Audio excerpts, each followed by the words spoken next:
at night I feel alive. Hey everyone, welcome back to Vlogmas Day 5.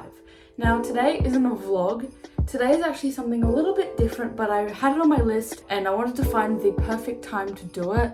And I think right now is the perfect time. So go get comfy. I've got my Squishmallow right here because we're talking about how to survive high school. Firstly, we're going to talk about my experience with high school because I'm about to go into year 11. So I have 2 years left of high school and I've already gone through 4. I started year 7 in a school in Sydney and I was there for 2 years. I learned a lot of things and I will say I'm not the person I used to be back in year 7 and 8, and it's not likely you will be either. You are definitely going to change over these 4 years because they are your time where you go through puberty.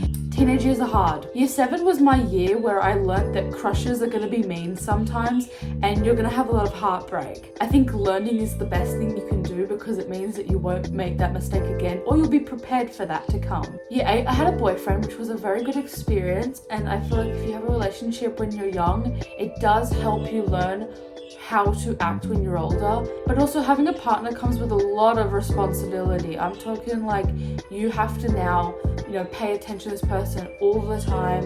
You have to go on dates, you have to hang out. But I'm not saying it was a bad experience. I actually really liked it and I'm glad I got to do it. Then at the end of year 8, I moved and I'm living where I am now. And let's just say it's a little less city-like than Sydney is. So the atmosphere instantly changed, and I was only in year 9, so all of these people had joined the school and they were in year 7, and I didn't. It was hard to get along with a lot of people, and it took me a full year. So if you ever move schools and people say, oh, in maybe 1 to 2 weeks you'll warm up to people and you'll have friends, don't follow that advice. And this year, year 10, was not that bad, but I think another thing I learned was to always put myself first, that I am allowed to feel emotions, and just because people think that that's not valid, then that doesn't matter. You're allowed to feel emotions and no one can tell you otherwise. But let's get started on my key points. My first point is on the first day of school, whether that's year 7 or you're moving schools, you need to have self-confidence. You need to walk in there with your head held high and you need to just relax. Yes, people might be looking at you and wondering who is that if you're joining and it's midway. But if you're joining in year 7, literally everyone is in the same boat.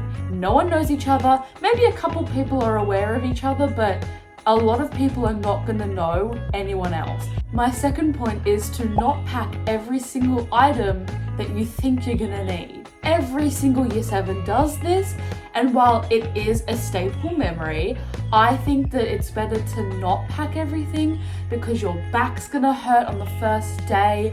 You are gonna be like fumbling around with all this stuff.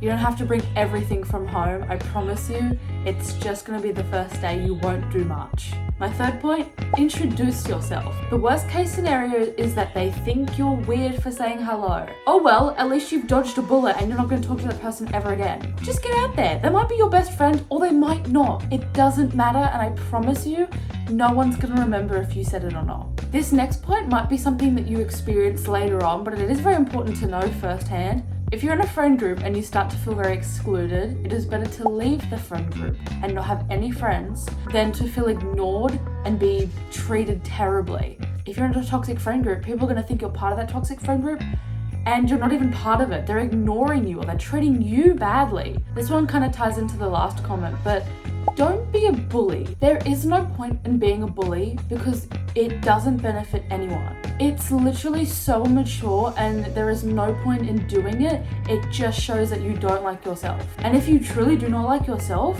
fake self-confidence is the best thing you can do, and kindness. But I do understand that in the moment you might not realize you're hurting someone's feelings, but just assess it and think, am I making anyone feel bad at school?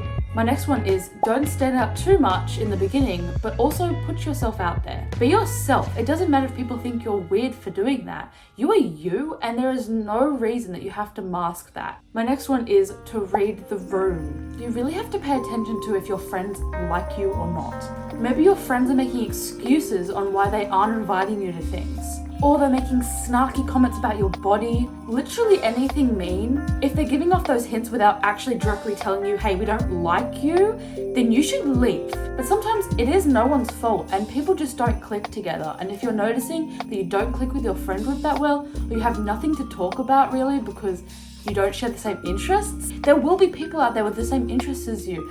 That leads me to my next one, is gravitate towards people that are just like you. In the first week of getting your new class, have a look. Is anyone in my class nice and also have the similar interests that I have? Being smart or studying a lot is not cringe.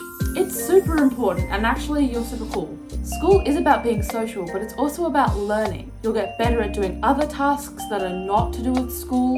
You'll be more respected by your teachers and you'll have better opportunities for the future. Don't let people tell you that it's cringy that you're trying so hard or you're a try hard. Moving on from that is to take some downtime. If you have the chance and you get home and you're tired from doing all your schoolwork, make sure you get your homework done, but also do something you enjoy.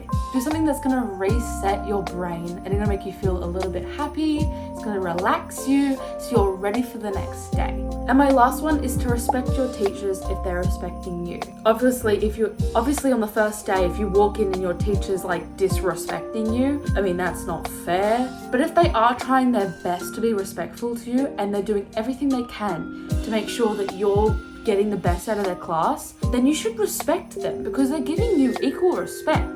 Bye guys, I'll see you for day 6 tomorrow.